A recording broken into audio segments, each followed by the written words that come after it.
તો આ સાથે વધુ એક સમાચાર ભરૂચમાં આપના 43 હોદ્દેદારોના રાજીનામા સામે આવ્યા છે।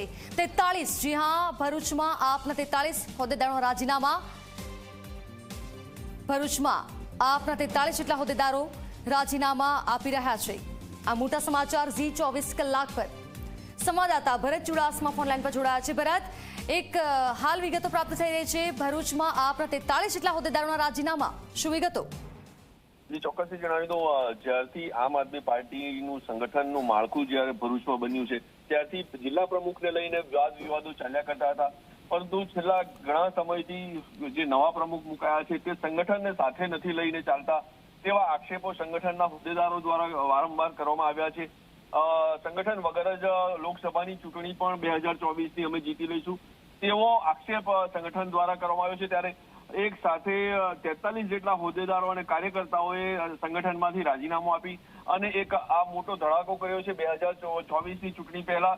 અને સાથે જ એક બીજી પણ વાત છે કે ચૈતર વસાવે આ તરફ પોલીસ સમક્ષ સમર્પણ કર્યું છે। ત્યારે ચોક્કસથી આ એક આમ આદમી પાર્ટીને મોટો ફટકો લાગશે અને ચૈતર વસાવાને પણ આ વાતની ખબર હોઈ શકે છે, કેમ કે જિલ્લા પ્રમુખ જે રીતે સંગઠન સાથે વર્તે છે તે પ્રમાણે સંગઠન જિલ્લા પ્રમુખની રીતે ચાલવા તૈયાર નથી અને આ ધડાકો કર્યો છે। જી બિલકુલથી આભાર આપનો તમામ જાણકારી માટે।